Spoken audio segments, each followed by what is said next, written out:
அஸ்ஸலாமு அலைக்கும் வரஹ்மத்துல்லாஹி வபரகாத்துஹு. விடிய இணையதளத்தின் மற்றும் ஒரு யூடியூப் நிகழ்ச்சியினோட அவங்களை சந்திப்பதில் மிக்க மகிழ்ச்சி அடைகின்றோம்.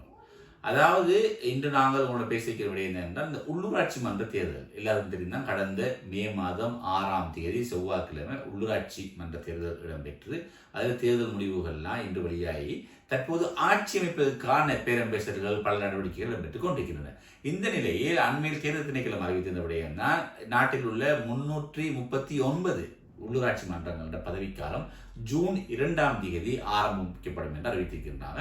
ஆனால் இதுவரைக்கும் அந்த வெற்றி பெற்ற வேட்பாளர்கள் அதுபோன்று தேசிய பட்டியல் மூலம் நியமனம் செய்யப்படுற உறுப்பினர்களோட பெயர்கள் இன்னும் வர்த்தமானியில் வெளிவரவில்லை. பெரும்பாலும் அடுத்த வாரம் வெளியிடப்படும் என்று தேர்தல் ஆணையக்குழு அறிவித்திருக்கின்றது. அந்த பட்டியல் அறிவிக்கப்பட்ட பிற்பாடு பல கலந்துரையாடல்கள் இடம்பெற்றுக்கொண்டு பல கலந்துரையாடல்கள் இடம்பெறும். இப்படியான நிலையில் தான் என்ன நடந்ததுன்னு சொன்னால், நான் ஏற்கனவே கூறியது போன்றுதான் பாராளுமன்ற தேர்தலில் கிடைக்கப்பெற்ற ஜனாதிபதி தேர்தலில் ஆளும் தேசிய மக்கள் சக்தி அரசாங்கத்துக்கு கிடைக்கப்பெற்ற வாக்குகளுக்கும் அதை விட அதிகமான வாக்குகள் பாராளுமன்ற தேர்தலில் கிடைக்கப்பெற்ற 159 ஆசனங்களை கைப்பற்றினாங்க. ஆனால் அந்த வாக்குகள் பாரிய சரிவு ஏற்பட்டது. அதாவது இந்த வாக்கு வங்கியில பாரிய சரிவு ஏற்படும் என்பதை ஏற்கனவே அறிந்து கொண்ட ஜனாதிபதி அவர்கள் ஜனாதிபதி அவர்களை நேரடியாக தேர்தல் பிரச்சாரங்களை களமிறங்கி பல பிரச்சாரம், குறிப்பாக வடக்கு மற்றும் கிழக்கு மாகாணங்கள் நேரடியாக செய்து பிரச்சாரத்தை முன்னெடுத்தார். இது எப்படி ஜனாதிபதி பிரச்சாரம் முன்னெடுத்தாலும் கூட பெரும்பாலான உள்ளூராட்சி மன்றங்கள் அவங்க அதாவது வெற்றியிட்டில், அதாவது இந்த சட்டத்தின்படி 50% மேற்பட்ட ஆசனங்களை பெற்றா மட்டும்தான் அவங்க வெற்றியீட்டிதான் கருதப்படுவாங்க. ஆனா இந்த நிலப்பாட்டில் தேசிய மக்கள் சக்தி அதிகூடி ஆசனங்களை கைப்பற்றி பெரும்பாலான சபையில் அதிகூடி ஆசனம் கைப்பற்றிச்சே ஒளியே அவங்க 50%க்கு மேற்பட்ட ஆசனங்களை கைப்பற்றல. இதன் காரணமாக என்ன நடக்கும்னு சொன்னால், அதாவது 50 அல்லது 50 ஆசனங்கள் கைப்பற்ற கட்சிகள் மாத்திரம்தான் உள்ளூராட்சி மன்றங்களோட தலைவர்களோட பெயர்களையும் பிரதேச தலைவர்களோட பெயர்களையும் முன்மொழியலும். ஆனா இப்ப இவங்க முன்மொழிய முடியாது. இப்ப இதன் காரணமாக என்ன செய்யலாம் நடக்க போகுது என்று சொன்னா, இதன் காரணமாக உள்ளூராட்சி மாகாண குறிப்பாக சொல்ல போனா இப்ப கிழக்கு மாகாணத்துல நான் நினைக்கிறேன் 40க்கு மேற்பட்ட உள்ளூராட்சி மன்றங்கள் இருக்கின்றது. இதுல கிட்டத்தட்ட 27 உள்ளூராட்சி மன்றங்களுக்கு தேர்தல், அதாவது வாக்களிப்பு மூலம், அதாவது தேர்தல் மூலம் தான் தவிசாளர் தெரிவு செய்யப்படுகிறார். என்ன காரணம் என்றா இல்லை, இது இங்க கிழக்கு மாகாணத்தில் மட்டுமில்லை, நாடாளுமன்ற பல இதுகளில் ஆளுங்கட்சி பெற்ற ஆசனங்களை விட எதிர்கட்சி பெற்ற ஆசனங்கள் அதிகமாக இருக்கின்ற காரணத்தினால்தான் இந்த தேர்தல் முறையில தவிசாளர் தெரிவிச்ச இது நானும் நீங்கள் உருவாக்கின முறை ஒன்று இல்லை, இது சட்டத்தில் குறிப்பிடப்பட்டிருக்கிறது. அதாவது சட்டம், உள்ளூராட்சி மன்ற சட்டம், திருத்த சட்டம் 2018ஆம் ஆண்டு இலங்கையில் கொண்டு வரப்பட்டது. அந்த நல்லாட்சி அரசாங்கம் மைத்ரிபால சிறிசேன ஜனாதிபதியாகவும் ரணில் விக்ரமசிங்க பிரதமராக இருந்த காலப்பகுதியில் சரியான நல்லாட்சி அரசாங்கத்தை கொண்டு வருவது. அந்த நேரத்தில் இந்த சட்டத்திற்கு ஆதரவாக அன்ற மக்கள் விடுதலை முன்னணி இந்த பாராளுமன்ற உறுப்பினர்கள் வாக்களிச்சாங்க. ஆனா அதை இன்னைக்கு அவங்க மறந்துட்டாங்க. குறிப்பாக கூறப்போனா இந்த சட்டத்துல பல சிக்கல்கள் இருக்கின்றது. கடந்த 2018 இடம்பெற்ற தேர்தல் பின்னாலே இனங்காணப்பட்டுச்சு. அப்படியான நிலையில தான் 2019ஆம் ஆண்டு தெரிவு செய்யப்பட்ட ஜனாதிபதி செய்யப்பட்ட எங்களுடைய கோட்டபாய ராஜபக்ச, முன்னாள் ஜனாதிபதி கோட்டபாய ராஜபக்ச ஆட்சிக்கு வந்த பிற்பாடு அவருடைய அரசாங்கத்துல முன்னாள் பிரதமர் தினேஷ் மோதன் தலைமையில் ஒரு குழு ஒன்று நியமிச்சாங்க. இந்த குழு நியமிச்சு ஒரு பாராளுமன்ற நியமிச்சாங்க. இந்த சட்டத்தில் எப்படியான திருத்தங்கள் மாற்றலாம்னு சொல்லி அதுல குறிப்பாக எதிர்கட்சியை சேர்ந்த 2 பேர் கையெழுத்திட்டாங்க. இந்த சட்டத்தை கட்டாயம் மாற்றணும். இதுல என்ன 7000 முந்தி இருந்த சட்டத்தில் 4000 மெம்பர் இருந்தாங்க. இப்ப 7000 8,000 மெம்பர் வந்த காரணமாக மக்களோட இந்த வரி பணத்துல அதிக பணத்தை செலுத்த வந்து இதை கட்டாயம் மாற்றணும் என்று சொல்லி அப்போது பாராளுமன்ற உறுப்பினர் அந்த அன்றகுமார் திசாநாயக்கவும் மனோ கணேசன் அவர்களும் இதுல கையெழுத்திட்டாங்க. இப்படி கையெழுத்திட்ட அன்றகுமார் திசாநாயக்க அவர் ஆட்சிக்கு வந்த பிற்பாடு மிகவும் இலகுவாக இந்த சட்டத்தை ஒரு மாற்றம் செய்ய அவர்கிட்ட தான் 2/3 மெஜாரிட்டி இருக்குது, செஞ்சுக்கலாம். ஆனா அவரு கூட செய்யாம உடனடியாக தேர்தலுக்கு போனார். என்ன காரணம்னு சொன்னா, தேர்தல் பிற்போட தேசிய மக்கள் சக்தி அரசாங்கத்திற்கும் அவருக்கு கிடைத்த பாப்புலாரிட்டியும் குறையும் என்ற அடிப்படையில் தான் அவர் ஒரு சென்றார். ஆனா இன்றைக்கு அவர் இந்த தேர்தல் முறையில மாற்றத்தை கொண்டாராம தேர்தல் நடத்தியதன் காரணமாக அவருக்கே அது ஒரு வினையாக வந்திருக்கிற காரணம் என்ன சொன்னா, பெரும்பாலான இடங்களை கைப்பற்றாங்க. ஆனா இப்ப என்ன செய்யறாருன்னு சொன்னா, ஜனாதிபதி வந்து கொண்டு அவர் எதிர்கட்சியில் அச்சுறுத்தும் வகையில அவர் பேசுறாரு. எப்படி முன்னாள் ஜனாதிபதிகள், நிறைவேற்ற அதிகாரமுடைய ஜனாதிபதிகள் இருந்த சமயத்துல அவங்க எப்படி எதிர்கட்சியில் அச்சுறுத்தினாங்களோ அதுபோல் நானும் ஒரு விதிவிலக்கானவர் அல்ல, நானும் நிறைவேற்ற அதிகாரத்துக்கு அடிமை என்ற அடிப்படையை காட்டும். அண்மையில இந்த மக்கள் 60 ஆண்டு குறித்த நிகழ்வு பேச சொல்றாரு.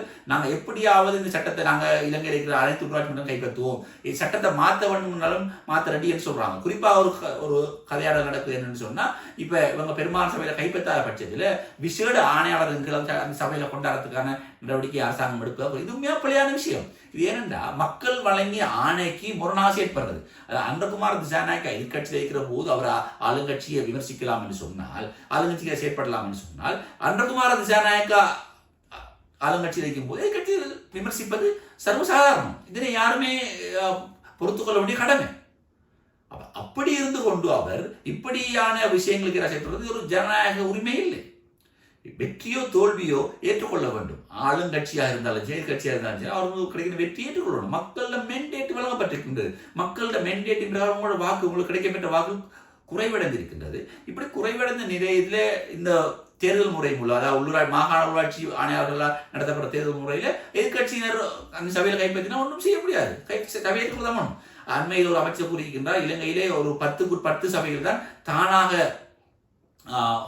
வருமானத்தை உருவாக்கூடிய சபைகளாக இருக்கின்றது. மற்றவெல்லாம் அரசாங்கத்தில் டிபெண்ட் ஆகிக்குன்னு சொல்லி இவங்க பல பிரச்சாரம் நாளுக்கு நான் பார்த்த அமைச்சர்கள் விஜய் ஹேரத், அது போன்று பிமல் ரத்நாயக்க, ஜனாதிபதி கூட பல பிரச்சாரங்களை மேற்கொள்றாங்க. அவங்க எப்படியாவது அந்த ஆட்சியை கைப்பற்ற மாட்டேன். அதாவது இவர்களும் ஒரு ஆட்சி மீது ஒரு என்ன சொல்றது, ஒரு ஒரு ஆட்சி எப்படியா கைப்பற்றணும், ஆட்சியோட இருக்கணும் என்ற ஒரு உணர்வு வைக்கிற மாதிரி தான் மிகவும் கவலை அளிக்கின்ற விடயமாக இருக்கின்றது. என்றால் மக்களோட மெண்டேட்டுக்கு நீங்கள் மதிப்பளிக்கணும். அதுபோல் வருகின்ற ஆட்சியாளர், அதாவது மக்களோட மெண்டேட் மூலம் தெரிவித்த உறுப்பினர்கள் அவங்க அந்த சபையில் எதிர்கட்சி அமைக்கலாம், ஏற்றுக்கொள்ளணும். இதே நேரத்தில் தான் இன்னொரு விடயம் பேச வேண்டியிருக்கிறேன்னு சொன்னால், முகமது முஷாரஃப் என்று பொத்துவில் பிரதேசத்தை தளமாக கொண்டவர் கடந்த பாராளுமன்ற 2020 பாராளுமன்றத்தில் அகில மக்கள் காங்கிரஸ் சார்பாக பாராளுமன்றத்திற்கு தெரிவு செய்யப்பட்டிருந்தார். அவர் அதன் பிற்பாடு அக்கட்சியிலிருந்து பிரிந்து சென்று கோட்டபாய ராஜபக்சே ஆதரவளித்து மாத்திரமல்லாமல் அதன் பிற்பாடு ரணில் விக்ரமசிங்கே செயற்பட்டார். கடந்த 2024 பாராளுமன்றத்தில் அவர் தோல்வி அடைந்தார். அதன் பிற்பாடு இந்த உள்ளாட்சி மன்ற தேர்தலில் அன்னாசி பல சின்னத்தில் சுயேட்சை குழுவாக போட்டியிட்டு அவர் தான் அதிகூடிய ஆசனங்களை கைப்பற்றியிருக்கிறார் பொத்துவில் பிரதேச சபையில். ஆனால் அந்த சபையில் ஆட்சி அமைக்க முடியாது. அவர் தேர்தலுக்கு முற்பாடே முஸ்லிம் காங்கிரஸில் இணைவதற்கான ஒரு இந்த உள்ளாட்சி மன்ற தேர்தலுக்கு முன்னரே முஸ்லிம் காங்கிரஸ் இணைவதற்கான ஒரு அழைப்பினை விடுத்து ஏற்பாடு முன்னெடுத்தார். இன்னும் அந்த பொத்துவில் முஸ்லிம் காங்கிரஸ் பொத்துவில் ஆட்பாளர்கள் பாசித் அதற்கு எதிர்ப்பு தெரிவித்ததன் காரணமாக ரவுஃப் ஹக்கீம் அவர்கள் தகவலை சொல்லியிருந்தார், நீங்கள் தேர்தல் கேட்ட பிற்பாடு நாம் இணைந்து பணியாற்றுவோம், நீங்கள் போங்கள்னு சொல்லியிருந்தார். இப்படியான நிலையில் தான் தேர்தலில் அவருக்கு ஆட்சி அமைப்பதற்கான வாக்குகள் ஆசனங்கள் போதாமல் இருக்கின்ற காரணம் முஸ்லிம் காங்கிரஸ் இந்த தயவை அறிவிக்கிறார். அதற்கு முஸ்லிம் காங்கிரஸ் ரவுஃப் ஹக்கீம் அவர்கள் பச்சை கொடி காட்டிவிட்டார்கள், கிரீன் சிக்னல் காட்டிவிட்டார்கள், நாங்கள் என்ன செய்வோம் என்று. ஆனால் இந்த பாசித் என்பவர் அதுக்கு மிகவும் விடாப்பியாக. இந்த பாசித் என்பவர் யார் என்று கூறுகிறார். அவர் கடந்த பல வருடங்களாக முஸ்லிம் காங்கிரஸின் அமைப்பாளர் ஆகின்றார். அவருக்கு அங்க பொத்துவிலுக்கு வெளியில் அவருக்கு எந்த வாக்கு வங்கியும் இல்லை, பொத்துவிலை மாத்திரம் தளமாக கொண்டிருக்கின்றார். அவர் ஹரிஸ் எம்பியுடன் மிகவும் முன்னாள் எம்பி ஹரிஸ் அவர்களுடன் மிகவும் நெருக்கமாக செயற்பட்ட ஒருவர். முஸ்லிம் காங்கிரஸ் தலைவரை விட அவருடன் மிக நெருக்கமாக செயல்பட்டார். இன்னும் அவர் கட்சியை விட்டு வெளியேறிய போதும் கூட அவர் கட்சியுடன் இருந்து கொண்டிருக்கின்றார். ஆனால் உண்மையிலேயே முஸ்லிம் காங்கிரஸ் தலைவருக்கு தற்போது இவரை வாசித்தை ஒதுக்கிவிட்டு எப்படியாவது முஷர்ரஃபை கட்சிக்குள் உள்வாங்க வேண்டும் என்ற நோக்கத்தில் செயல்படுகிறார். அதன் காரணமாக எதிர்வரும் அடுத்த மாகாண சபை தேர்தலில் முஷர்ரஃபை களமிறங்குவதற்காக இப்போது இருந்து ரவுஃப் ஹக்கீம் அவர்கள் சில எடுத்து. ஆனால் உண்மையிலே இன்று பேஸ்புக்கில் சமூகங்கள் பார்த்தால் முஷர்ரஃப் முஸ்லிம் காங்கிரஸ் இணைவதற்கு முஸ்லிம் காங்கிரஸ் சில போராளிகள், அதாவது எந்தெந்த போராளிகள் இதுவரை காலம் முஸ்லிம் காங்கிரஸ் தலைவருக்கும் முஸ்லிம் காங்கிரஸுக்கும் ஆதரவாக முகநூலில் குரல் கொடுத்து வந்தார்களோ அவர்கள் இன்று அதற்கு எதிராக முஷர்ரஃபை சேர்க்கக்கூடாது என்று சொல்லி ஒரு விடயம் ஒன்று பதிவுகளை விடக்கூடிய அவதானிக்கக்கூடியது. குறிப்பாக கூறக்கூடியதான் 20க்கு கை வைத்திய ஹரிஸ் எம்பியை ஒதுக்க முடியும் என்றால் ஏன் 20 கை வைத்திய முஷர்ரஃபை எப்படி சேர்க்க முடியும் என்ற அடிப்படையில் பல கதையாளர்கள் இடம்பெற்றுக் கொண்டிருக்கின்றன. இதை பொறுத்து தான் பார்க்க போறோம். ஆனால் நிச்சயமாக ஏற்கனவே ரவுஃப் ஹக்கீம் தீர்மானித்து விட்டார் முஷர்ரஃபை முஸ்லிம் காங்கிரஸுக்கு உள்வாங்குவது பொத்துவில் ஏற்பட்டுள்ள வீழ்ச்சியினை மேலும் அதிகரிப்பதாக. அதாவது காலத்தில் பொத்துவில் கோட்டையாக இருந்தது முஸ்லிம் காங்கிரஸ். குறிப்பாக 2001 நடைபெற்ற பாராளுமன்ற தேர்தலில் அக்கட்சி கிடைத்த ஒரு தேசியப்படி ஆசனத்தை பொத்துவிற்கு வழங்கி அழகு பார்த்தது. காலஞ்சென்ற மர்ஹூம் அப்துல் அசீஸ் அவர்களை தேசியப்பட்டி நியமித்து அழகு பார்த்தது. அப்படி அழகு பார்த்த கட்சி இன்றைய வாக்கு வங்கி இன்று பாரிய சரிவைப்படுகிறது. காரணம் அதுக்கு பிரதான காரணம் இந்த பாசித் என்பவர் தான். பாசித் கட்சியை அவங்க வளர்ப்பக ஏற்பாடுகள் செய்யவில்லை. இப்படியான நிலையில் தான் அங்கே இந்த ஏற்பட்ட இழப்பினை தவிர்ப்பதற்காக முஸ்லிம் காங்கிரஸ் தலைவர் இப்படியான விடயங்களை ஈடுபட்டுக் கொண்டிருக்கிறார். இதே நேரத்தில் தான் கொழும்பு மாநகர சபையில் இலங்கை இருக்கின்ற உள்ளாட்சி பிரதான உள்ளாட்சி மன்ற சபை கொழும்பு மாநகர சபை கிட்டத்தட்ட பார்த்தால் ஒரு அமைச்சர் அந்தஸ்துள்ள அமைச்சர் பதவிக்கு நிகரான ஒரு மாகாண சபையாக கொழும்பு மாகாண சபை காணப்படுகின்றது. இதன் ஆட்சியை எப்படியாவது கைப்பற்ற வேண்டும் என்று தேசிய மக்கள் சக்தி விடாப்பிடியாக இருக்கின்றது. அவர்களுக்கு 17 ஆசனம் தேவைப்படுகின்றது. இதே நேரத்தில் எதிர்கட்சிகளும் கைப்பற்ற வேண்டும். ஆனால் உண்மையிலேயே மிக எதிர்கட்சிகள் மத்தியில் ஒரு புரிந்துணர்வு இல்லாமல் இருக்கின்றது. குறிப்பாக சஜித் ரணில் ஈகோ. இந்த சஜித் ரணில் ஈகோ காரணமாகத்தான் கடந்த ஜனாதிபதி தேர்தலில் எங்களுடைய அண்டகுமார் சேனக இலகுவா வெற்றி பெற்றார். சஜித் ரணில் இருவரும் இணைந்திருந்தால் கட்டாயமாக அவர்களுடைய கூட்டணி தான் வெற்றி பெற்றிருக்கும். அதுபோன்றுதான் உள்ளூராட்சி மன்ற தேர்தலில் கூட இணைந்திருந்தால் அவர்கள் இலகுவாக, குறிப்பாக கொழும்பு மாநகர சபை இலகுவாக கைப்பற்றியிருப்பார்கள். அதாவது சஜித் பிரேமதாசாவும் ரணில் விக்ரமசிங்கே இருவரை கட்சி எடுத்த வாக்குகளை விட குறைவான வாக்குத்தான் எங்களுடைய ஜனாதிபதியின் கட்சி எடுத்திருந்தது. ஸோ இவர்கள் இருவரும் இணைந்திருந்தால் மிக இலகுவாக கைப்பற்றிக்கலாம். இப்போது கூட பிரச்சனை இல்லை. இப்போது கூட அவர்கள் இலகுவாக இருவரும் இணைந்தால் இலகுவாக கைப்பற்ற முடியும். ஆனால் இவர்களுடைய ஈகோ காரணமாக சஜித் நினைக்கிறார் நான் ரணிலை வெட்ட வேண்டும், ரணில் நினைக்கிறார் சஜித்தை வெட்ட வேண்டும் என்று சொல்லியதன் காரணமாக பல பிரிவுகளாக கட்சிகள் பிளவுபட்டு இந்த ஆட்சி அமைப்பதில் பாரிய சிக்கல் ஏற்படுவோம் என்பது இருக்கின்றது. குறிப்பாக கொழும்பு மாகாண சபை என்பது கடந்த பல தசாப்தங்களாக ஐக்கிய தேசிய கட்சி கோட்டையாக காணப்படுகின்றது. இதனை ஆளுங்கட்சி கைப்பற்றுவது, அதாவது குறிப்பாக கோட்டபாய ராஜபக்ச, மஹிந்த ராஜபக்ச இருந்த காலப்பகுதி கூட இதனை கைப்பற்ற முடியாமல் இருந்த ஒரு சபை. இப்படிப்பட்ட ஒரு சபையினை இழப்பது மிகவும் கவலையானது. இதுக்காக என்ன விட்டுக் கொடுப்பை செய்தாவது 2 கட்சிகள், அதாவது குறிப்பாக ஐக்கிய தேசிய கட்சியின் SJB சஜிபே கட்சி இணைய வேண்டும் மக்கள் பகிரங்கமாக வேண்டும் கொடுத்தது சமூகங்கள் அவதானிக்கூடியதாக இருக்கின்றது. இப்படியான நிலையில் தான், அதாவது ஏற்கனவே கூறின உள்ளூராட்சி மன்ற விடயம், அதுபோல் முஷாரஃப் விடயம், அதுபோல் முஷாரஃப் முஸ்லிம் ஒரு சுரவு, அதுபோன்று இந்த கொழும்பு மாநகர சபை பிரச்சனை, அதாவது கொழும்பு மாநகர சபை மாத்திரமல்ல நாடாளுமன்றத்தில் பல உள்ளூராட்சி மன்றங்கள் எதிர்கட்சிகள் கைப்பற்ற முடியும். இதன் மூலமாக ஆளும் அரசாங்கத்துக்கு ஒரு செய்தியை வழங்க முடியும் என்று எதிர்கட்சி அப்படி கொடுக்கின்றனர். ஆனால் இந்த சஜித் ரணில் பிரச்சனை காரணமாக இணைய முடியாது இருக்கு என்று கூறி அவர்கள் மிகவும் அவர்களுக்குள் கலந்துரையாடலை அவதானிக்கூடியதாக இருக்கின்றது. இது மிகவும் ஒரு பிள்ளையான நிலைப்பாடு.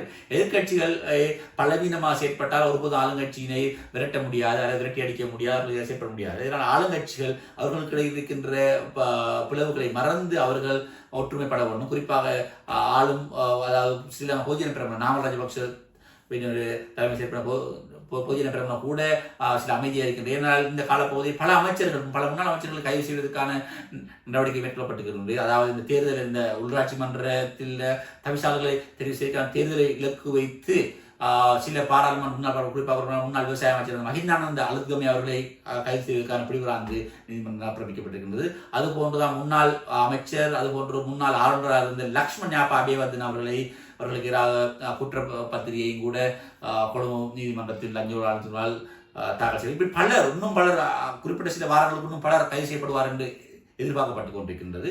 இதெல்லாம் இந்த உள்ளூராட்சி மன்ற தேர்தல் தவிசாளர்களை தெரிவு செய்வதற்கான தேர்தல் இலக்காக வைத்தான், சிலரை அச்சப்படுத்துவதற்காக வைத்தான் செய்யப்படுவதாகவும் அரசியல் ஆய்வாளர் குறிப்பிட்டார். இப்படியான நிலையில் தான் எங்களுடைய ஜனாதிபதி அண்டகுமார் சேனநாயக்க எதிர்கட்சி தலைவர் சஜித் பிரேமதாசவுடன் நேற்று சனிக்கிழமை தொலைபேசி மூலம் தொடர்பு பேச்சு நடத்தியுள்ளார். அதனால் பேசின விடயங்கள் வெளியாகவில்லை. அதுபோன்றுதான் கடந்த வாரம் எதிர்கட்சி வாரம் மனோ கணேசனுடனும் ஜனாதிபதி பேசியுள்ளதாக அறிய முடிந்தது. அவர் ஒரு சில ஊடகங்கள் தெரிவித்திருந்தார். ஜனாதிபதி தொலைபேசியில் பேசினார். என்ன விடயங்கள் பேசினார் சொல்லவில்லை. எல்லோரும் பேசுகின்ற விடயம் என்னென்னா, இந்த ஆட்சியை எப்படி அமைப்பதற்காக வேண்டித்தான் பேசிக் கொண்டிருக்கிறார்கள் என்ற விடயம் தான் வந்து கொண்டிருக்கின்றது. எப்படியோ குறிப்பிட போனால் சட்டத்தின் பிரகாரம் ஆளுங்கட்சியோ அல்லது எதிர்கட்சியோ சபையில் கைப்பற்ற முடியும். அப்படி ஆளுங்கட்சியாக கைப்பற்ற முடியாத சபையில் எதிர்கட்சியை கைப்பற்றினால் அவர்கள் ஆளுங்கட்சியை ஏற்றுக்கொள்ள வேண்டும். அதை விடுத்துவிட்டு அந்த சபையில் நடவடிக்கை எடுப்பதை ஒருபோது ஏற்றுக்கொள்ள முடியாது என்பதை நிச்சயமாக கூறுகின்றோம். எப்படியோ எதிர்கட்சிகள் அனைத்தும் ஒற்றுமைப்பட வேண்டும். ஒற்றுமைப்பட்டால் மாத்திரம்தான் இந்த ஆளும் அரசாங்கத்துக்கு எதிராக செயற்பட முடியும் ஒழிய மாறாக அவர்களுடைய குறிப்பாக ரணில் சஜித் ஈகோவை வைத்துக்கொண்டு ஒருபோதும் இந்த ஆளும் அரசாங்கத்துக்கு எதிராக செயற்பட முடியாது என்பதை உறுதியாக கூறுகின்றேன். மற்றும் ஒரு நிகழ்ச்சியில் உங்களை சந்திப்பதை விடைபெற்றுக் கொள்கின்றோம். அஸ்ஸலாமு அலைக்கும் வரஹ்மத்துல்லாஹி வபரகாத்துஹு.